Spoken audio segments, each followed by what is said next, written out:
Title screen. They told me to survive. I did more than that. I became untouchable. Narration begins. I remember the smell first. Cheap detergent.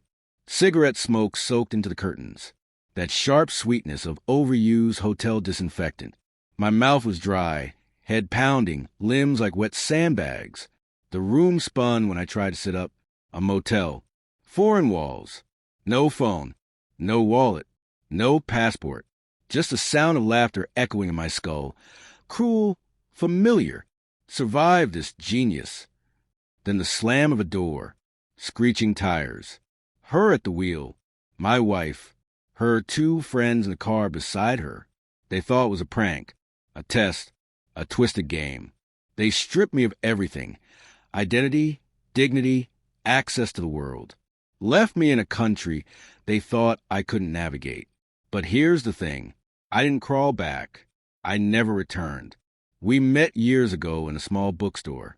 She was leaning against the travel guide shelf, smiling like she already knew my story. She said she loved my discipline, my seriousness. I believed her. And for years, I gave her everything. Stability, patience, loyalty. She gave me laughter. Or so I thought. But laughter can cut deep.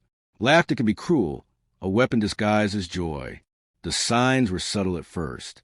Trips with the girls that lasted longer. A phone she guarded like a secret diary.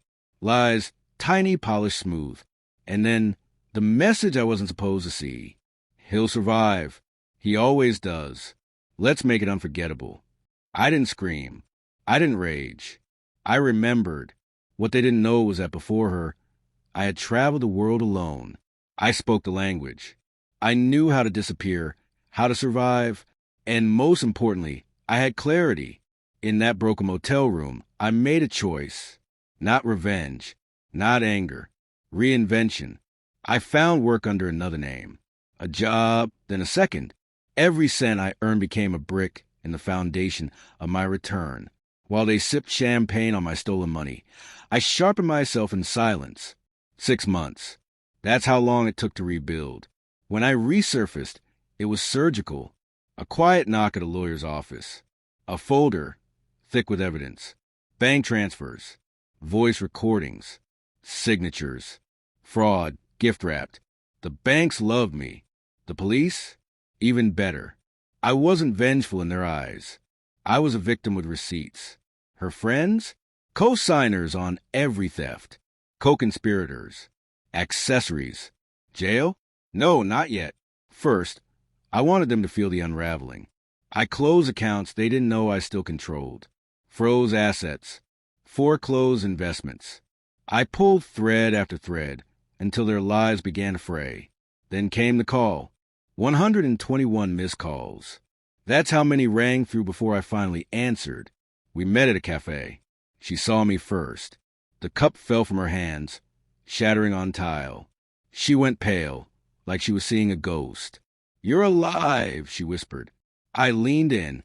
"I told you once, loyalty is everything to me." You laughed. "Do you remember?"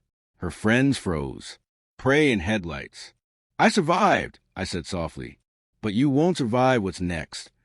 I slid the folder across the table. Legal papers. Evidence. Everything they thought was buried.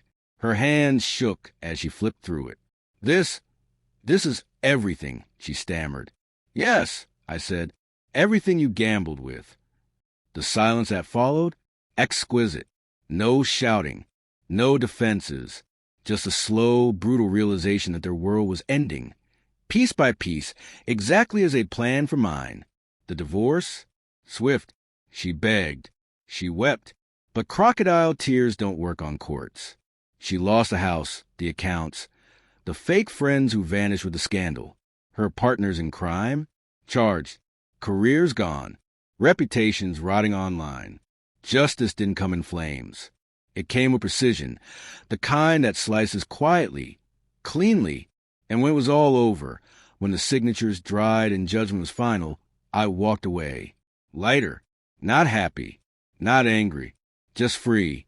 Sometimes, when the night is still, I remember that motel room, the stale air, the empty silence, Their laughter outside the door. It used to haunt me. Now, it fuels me. They told me, survive this genius. I did more than survive. I became untouchable. Outro call to action. If this story resonated with you, don't forget to like, subscribe, and share it with someone who understands what it means to rise from the ashes. Stay sharp.